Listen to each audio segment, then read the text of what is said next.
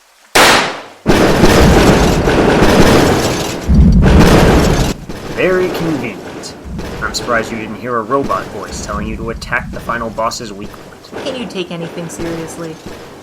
I had to bring down a building on top of cultists and demons who, for all I knew, would survive and come back for revenge.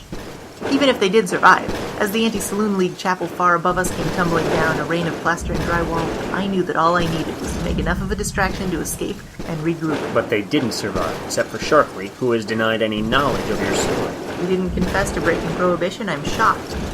I'm sorry I'm subjecting you to such strain, making you recount the time you blew up half a city block, but your story is unfocused, cartoonish in its development, and appears to hinge on me believing that there are giant demon spiders under the city. Well, not anymore there aren't. So what happened after the explosion? I don't suppose you're going to say you and Sharkley both died. Sharky, get out of there! I can't leave these two. They're still unconscious. The gangsters, they were gonna get eaten anyway. I didn't expect you to care. Beat it, Chryme. So I swam away. How was I to know he'd pull through? It's funny, he never breathed a word of this. He's probably too upset. I was upset for a while afterwards. The ruby shattered when the building collapsed on Mammon. And it's while I held its dust in my hand and watched the demon spider burn and his minions writhe below him as their place collapsed and crackled with fire that one final horrified thought crossed my mind. I left the briefcase in the blaze.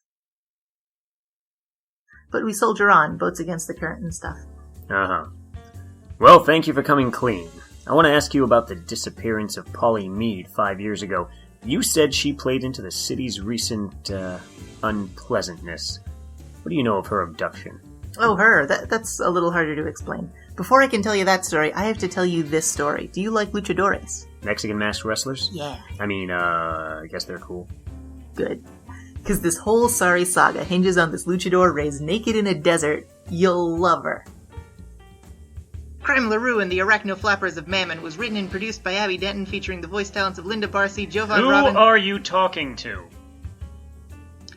Featuring the voice talents of Linda Barsi, Jovan Robinson, Jeremy Palmer, and Abby Denton. Music provided by PurplePlanet.com and sound provided by ZapSplat.com. Oh, don't worry. I get reimbursed.